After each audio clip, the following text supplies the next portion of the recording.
Hello guys! Finally, makikita ko na rin itong deck na ito. Ayan, na-unbox ko na. Hindi ko siya nagagamit eh. Actually, hindi ko pa siya nabasa. Ayan. Archetype cards. An 80 card deck with instruction booklet. The author is Caroline Myss. Caroline yung basa na narinig ko doon sa interview niya. So, Caroline Myss ang basa sa apelido niya. Ayan, nakita ko na ito eh. So, sinasabi dito, archetypes are ancient universal patterns of behavior that are embedded in what Carl Jung called the collective unconscious. Caroline Myss has created a unique set of 74 archetype cards, each individually designed to provide the basic light and shadow attributes of 8 different archetypes. The deck also contains 6 blank cards on which you can create your own archetypes. O, di ba bongga? Meron siyang, bahala kang gumawa ng meron kang 6 na cards, blank cards, para mag-create ka ng archetype mo. Kung meron kang idadagdag. Included is an instruction booklet explaining how to use the cards to help determine which archetypes are most active in your psyche. Wow. Oo nga naman. Kasi 'di ba minsan, para rin tayong shapeshifter eh. Nag-iiba-iba rin tayo ng personality. No? So, imaginein mo yun. Kaya ako nagustuhan tong deck na to kasi unique siya. And matagal ko na talagang gusto tong bilhin. Lagi lang talaga siyang elusive sa akin. So, may mga group ako may mga pre-love, no? Hindi man ako maselan, bumibili rin naman ako ng pre-love decks pala, na syempre, minsan may makikita kang good deal, bago-bago pa, no? Kung hindi mo naman kailangan bumili ng brand new. Kasi minsan ganun ako eh, parang feel ko, try ko munang magtingin ng mga pre-love na cards kung magugustuhan ko, tapos bibilin ko yung bago. Pero pwede rin naman, bili ka na ng diretso ng bago kung marami ka naman datong. So, ayan nga, included is an instruction booklet explaining how to use the cards to help determine which archetypes are most active in your psyche and how they can lead you to achieve greater insights into your life.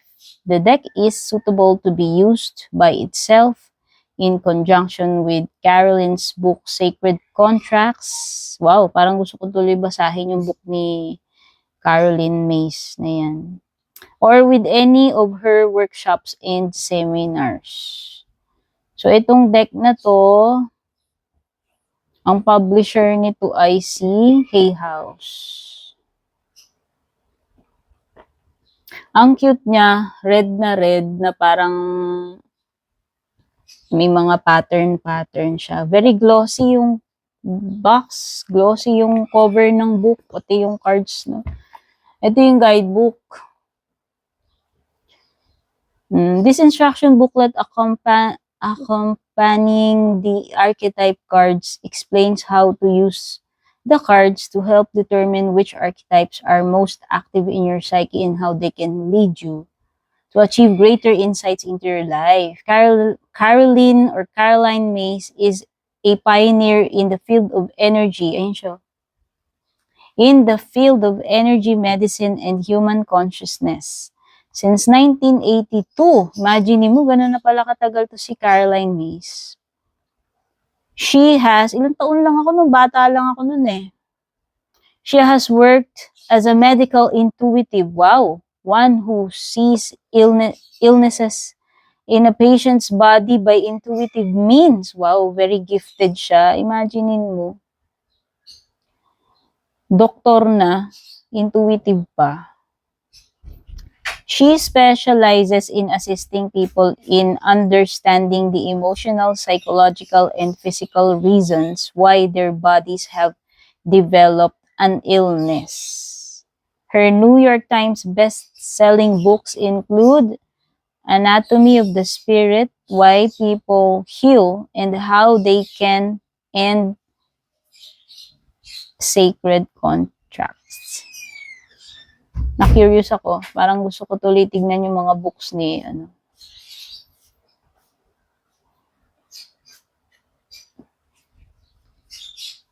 ayan, Hay House LLC, publisher. At ito ay released in 2003. A guidebook to accompany the archetype cards. Archetypes have been around since at least the time of Plato, who referred to pre-existing ideal templates as forms. Plato believed that these eternal forms were reflected in material objects. The form of beauty, for example, is abstract and applies to all beautiful things, as different as the individual manifestations of beauty may be. A beautiful person, horse, or flower, the form itself never changes. Other philosophers referred to the concept of in passing, but it was the 20th century visionary Swiss psychologist Carl Jung who put archetypes on the map of modern consciousness.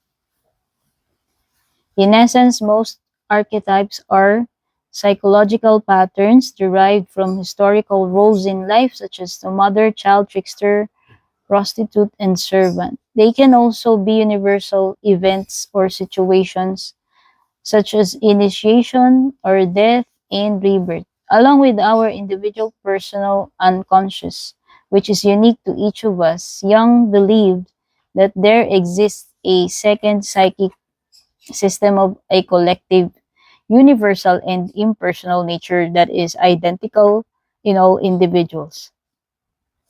This collective unconscious, as he called it is inherited rather than developed and is composed largely of archetypes and mythological figures. Although archetypes are both ancient and universal, they become personalized when they're part of your own psyche. What I refer to as your sacred contract. The agreements you make before you're born to learn certain lessons and work with certain people is embodied in a support system of 12 archetypes. But because this group of 12 patterns of behavior is uniquely yours, you should think of them as intimate companions. They provide the foundation for your personality, drives, feelings, beliefs, motivations, and actions. But archetypes are not passive entities floating around in the psyche like old family portraits hanging in a dusty ancestral castle. They take an active role as guardians and inner allies, awakening you when you're in danger of falling into destructive behavior. The saboteur, for instance, becomes into play when you're in a situation in which you tend to sabotage your best interests or to allow others to sabotage you. When you learn to recognize such a pattern, instead of ignoring or denying its presence, it becomes your friend and helper. Oo nga naman. Ang ganda nito ah. Ang daming nakasulat. All archetypes have shadow manifestations as well as positive aspects. The rebel, for instance, can be a powerful force leading you to reject illegitimate authority and strike out on a bold new path of action. If you let your awareness lapse, its shadow aspect can induce you to rebel against constructive, positive leaders, or to fall in love with the image or trappings of rebellion. Queen can guide you to assert your power, take charge of situations, delegate authority, and act with legal benevolence. But the Shadow Queen may run around barking out orders, making impossible demands, and lopping of heads. To begin working with this deck, choose any card and study the light and shadow attributes listed on the card in this booklet. Observe whether you feel a close connection to that archetype and how it manifests in the energy surrounding you today. Oo nga naman, you can be a different archetype each day, di ba? Ganda nitong card na to. For more detailed suggestions on how to use this deck, ayan, see page 28. 4 archetypes of survival, 12 archetypes in your personal support teams. We all share 4. The child, the victim, the prosti, the saboteur. Each of these is deeply involved in our most pressing challenges related to survival. Naalala ko tuloy, kasi yung huli kong pinanood, yung Malena.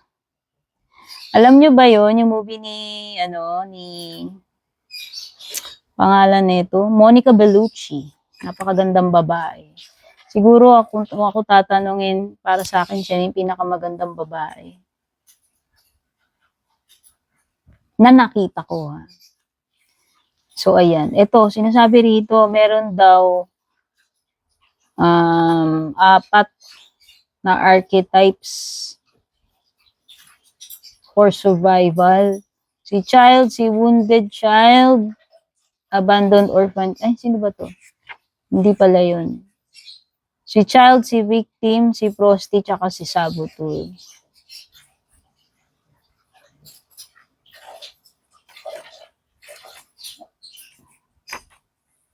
Ang daming klaseng child na archetypes dito eh. And a child, wounded child, abandoned orphan child, magical innocent child, nature child, eternal child, dependent child.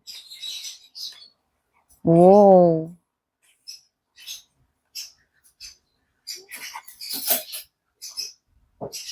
Determining your archetypes. Since we each have the child, victim, saboteur, and prostitute, you need to select 8 more to fill out your intimate support group of 12 archetypes. You can begin by looking through the following list and jotting down the archetypes that you resonate with most powerfully.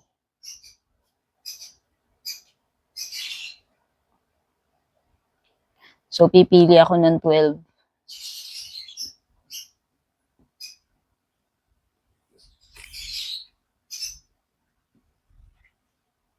Kung ano yung nagre-resonate ako.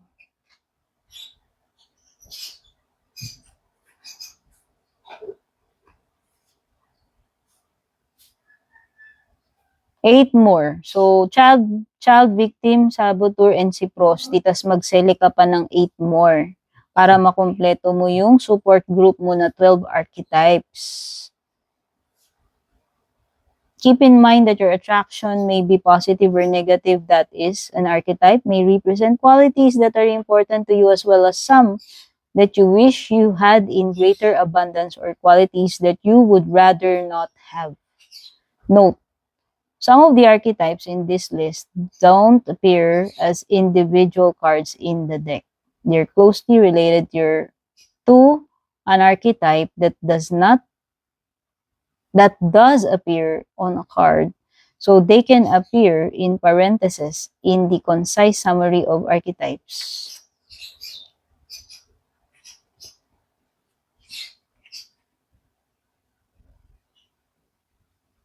Self-examination.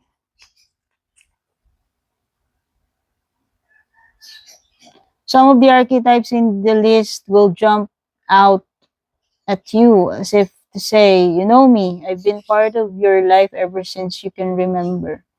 They can be aligned with your occupation, for example, the politician, craftsperson, athlete, teacher, scholar, or judge.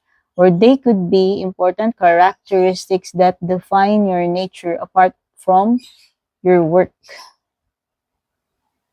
Such as the monk or nun, the poet, lover, rebel, but then you have to dig a little deeper. Some archetypes that you may feel drawn to, like the mystic, visionary, or healer, may be largely a matter of wishful thinking. Many of my students like to see themselves as mystics, for instance, but I ask them to take a serious look with within and determine whether the hard work and commitment that go with that identity have been a part of their life for many years. Some people like to be mystics during their summer retreat or on the weekend. So bagay, pwede namang hindi lifetime eh. Kung ano yung napipil mo ba, na natin to. Ang ganda nito. Some suggestions.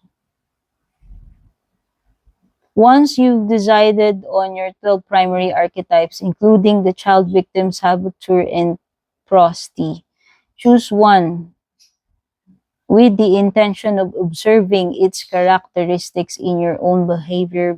Become mindful of how those characteristics express themselves in your personality and how you work with their power. Increasing awareness is the result of conscious observation of your fears and strengths, which are essential influences in all your decisions. Mag-keep ka ng journal. Different patterns may manifest within and around you in different situations. Tama nga naman yun. Depende kasi eh, di ba? Minsan pag nasa work tayo, iba yung ano natin dun eh.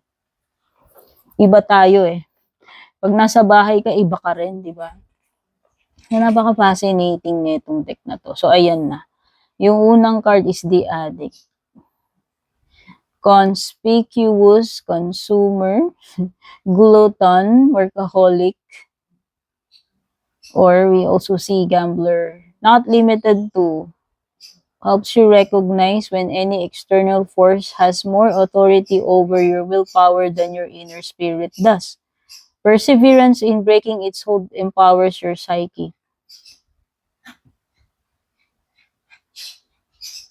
The absence of self-control and internal balance and compromises your integrity and honesty. Look for lifelong pattern of trying to overcome the tendency to need substance or person so intensely that you compromise relationships, finances, integrity, character, or emotional. Ay, mukhang wala naman akong ganyan. So, binasa ko lang para naman magets natin somehow ang sinasabi ng author tungkol dito sa deck na to, magamit natin siya ng maayos. Okay.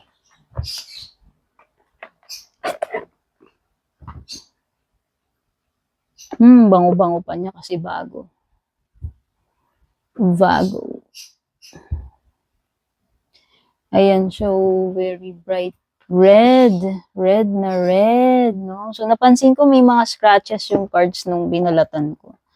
Siguro sa kanila na talaga yan kasi imposible talaga siyang magagasgas ko. Ganun ako ka-ingat sa mga decks ko. Glossy talaga kung glossy. Ayan nga ito. May mga gasgas. Pansin ko yan eh. As usual, yung tradition ko, naamoy ko yung deck. Pag bago. Kasi pag di na yan bago, hindi na siya masarap amuyin. Ewan ko, gusto ko amuyin ng mga bagong libro, cards. Hindi ko maintindihan kung ano ito eh. Yung image. Wala lang. Ito si Quinto. Yung naka-feature sa box, si ano to, si Queen Archetype yan. Nakita ko yan doon sa ano. Ito na yung isa. Ang light attribute niya helps you recognize and confront addictive behavior. Shadow attributes compromises integrity and honesty. Allows an addictive pattern to have authority over your inner spirit.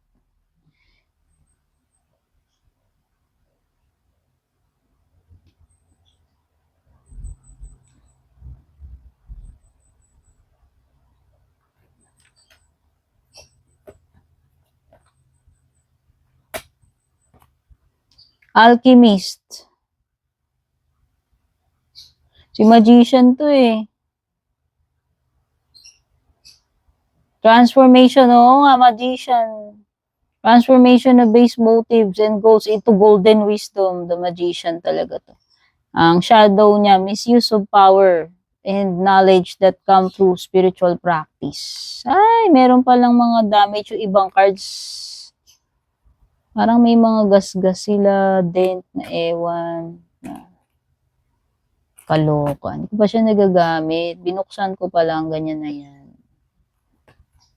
Ito kagaya nito, oh, may kalmot ni Wolverine. Char. Nakipag-away. Ito, oh, lalim nito, oh. Oh, kita nyo sa reflection. Eh. Angel. Helping those in need with no expectation of return. Shadow attributes. Acting innocent or angelic to mislead others. O, di ba? May mga ganun talaga eh. Yung akala mo di makabasag pinggan. May halo. Pero may buntot pala pag tumalikod. Yun yung shadow attribute niya. Falsely claiming to be in touch with angelic guidance. Tapos demonyita pala yung ugali. Ano? Artist. Expressing a dimension of life that is just beyond the five senses. Inspiring others to see life symbolically. Ang shadow, using talent as an excuse to mistreat others, posing as the starving artist to elicit pity. Oh, may tama na naman ito. Ano ba yun? Ba't ganun? Dami palang tama nitong deck na nakuha ko. Uy, grabe. Ang lalalim nung ano niya. Kalmot nyo, oh, promise. Hindi naman kasi nakikita yan eh. Bibilin mo yung deck, yun na yun. Pero may mga damages pala. Athlete, dedication to transcending physical limits. Misuse of athletic ability for selfish ends. False sense of invulnerability and entitlement. Avenger. Ang dami nito, 80 cards to. Siguro baka hindi ko to matapos na ipakita lahat. Inuusi ko lang yung cards. Pero ang ganda niya. Ngayon pa lang nafe-feel ko na tong deck na to. Dinasalan ko na nga pala by the way. Ganun ako eh. Pag in-unbox ko yan, nadasalan ko muna yan. Avenger, desire to balance the scales of justice, righteousness on behalf of society or oneself. Shadow, resorting to violence in the name of a cause. Ah, oo. Parang yung vigilante. Beggar. Ang light confronts empowerment at the level of physical survival, awakens the spiritual authority of humility, compassion, and self-esteem. Shadow, dependence on others to the exclusion of effort. Yan. Marami akong nakikitang ganito, beggar, shadow attribute. Ito, bully. Light attributes highlights your tendency to intimidate others, help you confront the inner fears that bully you. Shadow conceals deep fears behind verbal or physical abuse.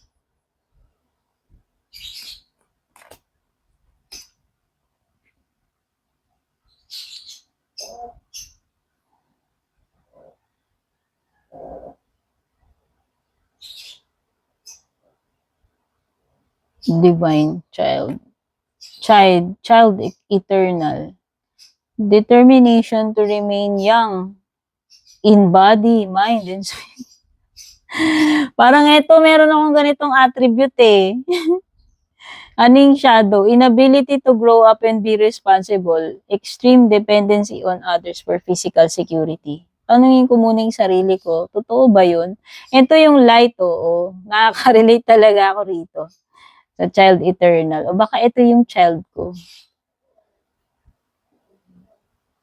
Hindi ito eh. Hindi itong child divine yung light attribute ko eh. Child magical, seeing the potential for sacred beauty in all things, the belief that everything is possible. Hindi. Tignan ko tong child nature. Hindi. Hindi ako to. Ayan, siguro ako si child eternal.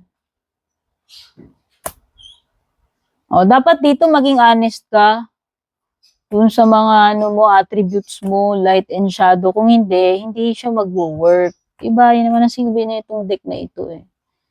Child orphan. Ang dami pa pala. Independence based on learning to go it alone. Conquering fear of surviving. Feelings of abandonment and that stifle maturation. Seeking inappropriate. Yan. Child wounded.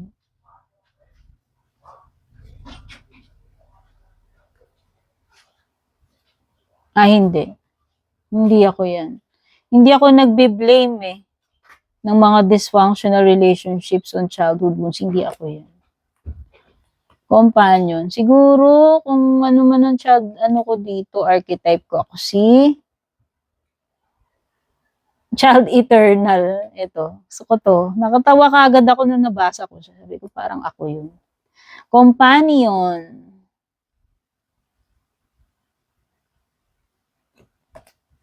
Damsel.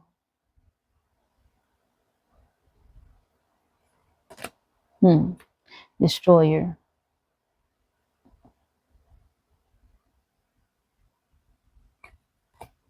Detective.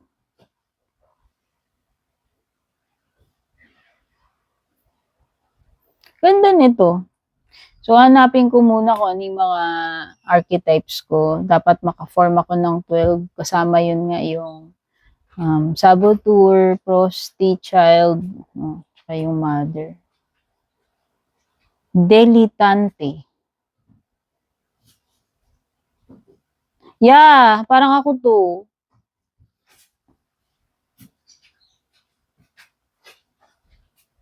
Delights in the arts without having to be a professional.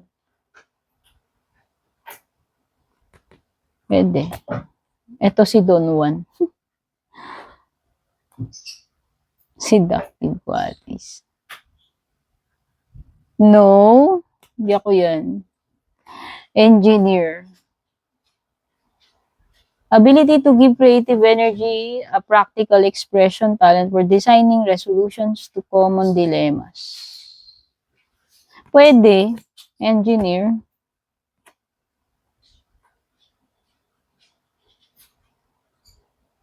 Hindi. Pwede rin. Yung light attribute.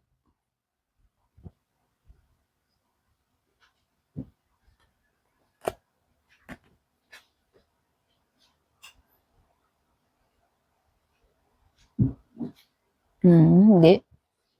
Fool. Fearlessly revealing emotion. Helping people laugh at absurdity and hypocrisy. Oh. Sometimes, parang ganito ako, si Fool. Yeah, gambler, why not? Light attribute. Pero hindi ako nagre-relay sa luck, ha? Except doon sa shadow attribute. Ito, nakaka-relate ako dito sa light attribute. Yeah, ito.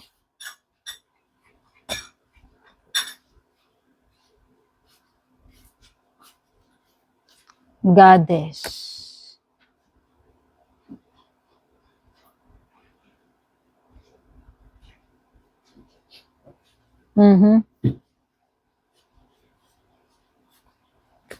Correct.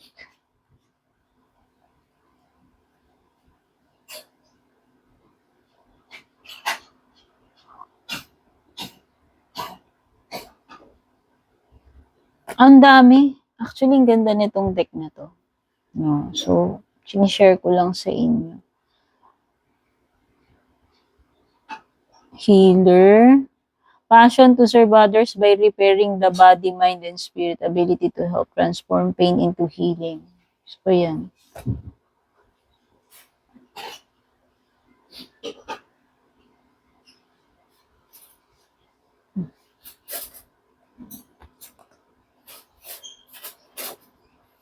Hindi ako masyadong hermit eh. Hindi ako ganun talaga na tao eh. Very ano ako eh.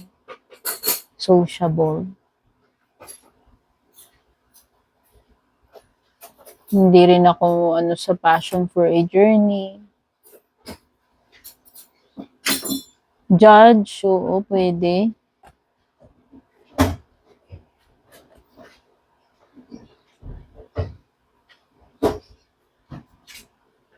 Night.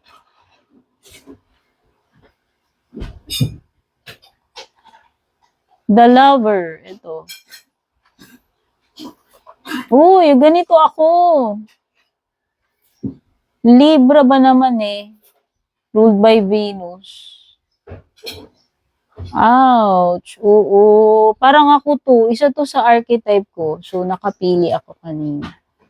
Si Child Eternal, si Lover, Martyr. Ako to. Ako to. Yung Lover.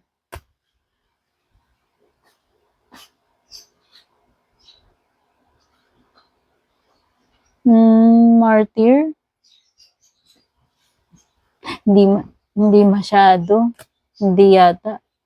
Mediator. Wow, eto, gusto ko to. Ako yan. Negotiating fairness and strategy in personal and professional life. Respect for both sides of an argument. Librang-libra to. Ako to.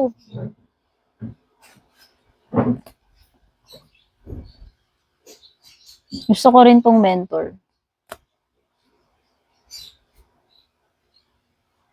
Hindi ako ganito kabanal eh. Sorry naman. Hindi ako ganito.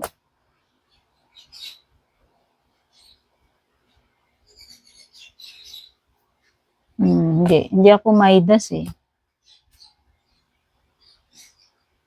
Hindi ako rin ganito ka ano. Hindi rin naman ako ganito ka selfless. Mother, ito yung isa. Meron na akong Child Eternal, Mother, yung Lover. Ito ako, oo. Love, Mother, Mystic.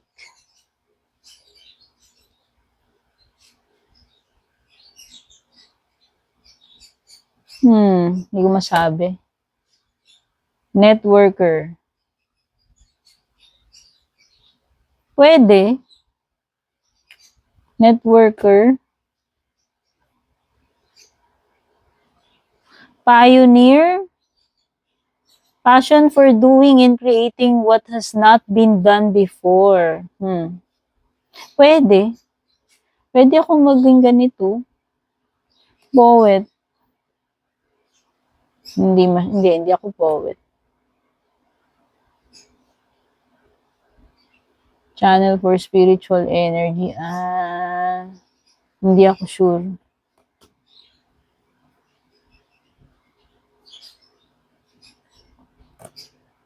Ito yung isa sa 4.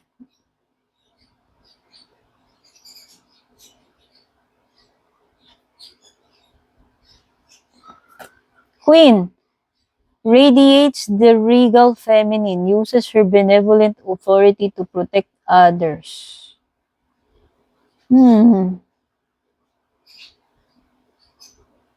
Hindi ako sure.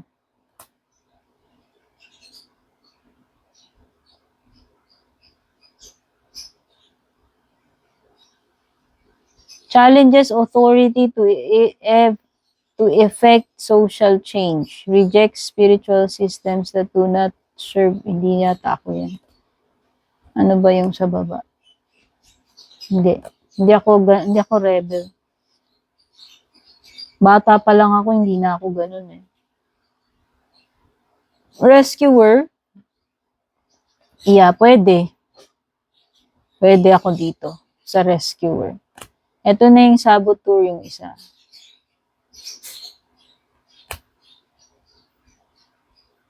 Samaritan.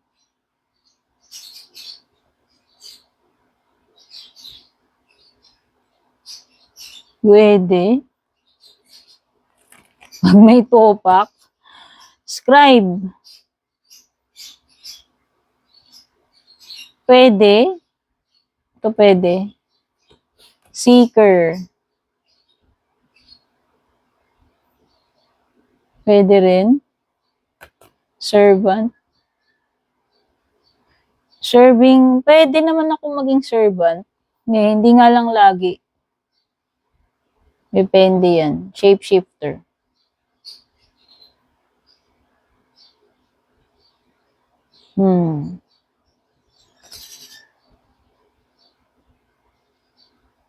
Nako, hindi ako ganito mag-surrender eh. Storyteller. Pwede.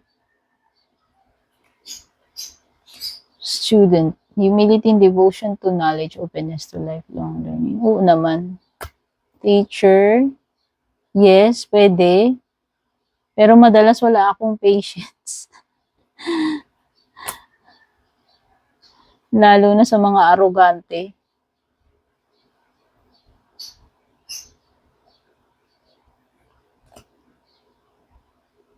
Hindi ako trickster.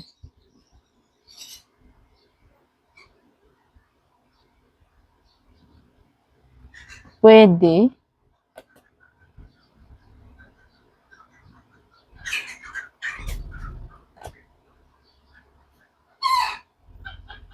Virgin, ganda. Ano ba yan? Nangingin ng mga manok.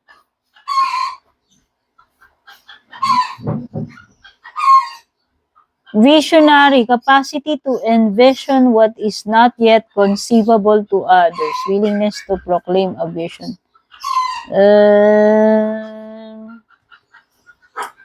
Hindi ako sure dito sa visionary. Warrior. Hindi ako ganun ka-warrior eh. Okay, hindi ko alam kung naka-12 ako doon, pero parang may mga napili ako. Ewan ko ba? So, hanapin ko yung mga cards na yun. Let's see.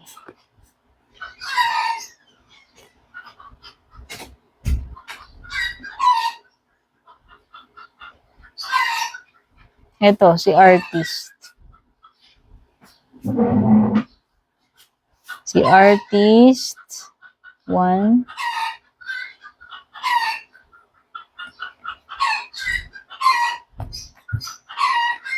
Two, si Child Eternal.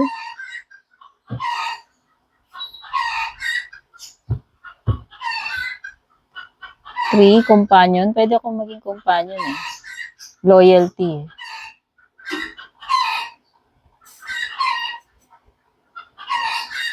Pwede detective 4. 5. 6.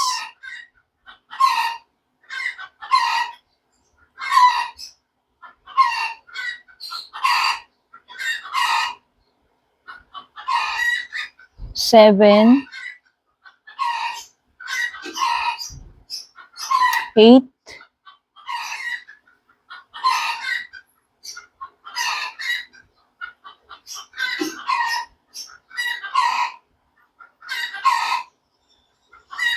9.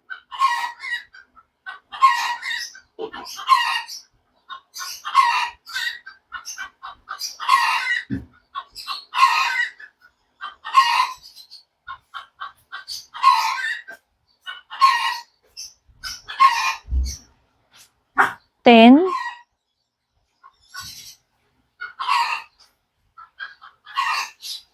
11.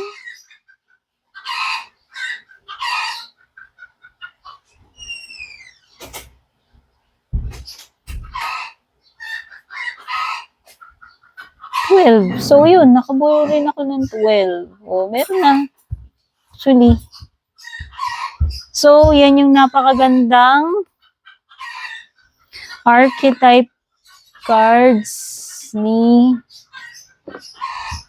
Caroline Myss.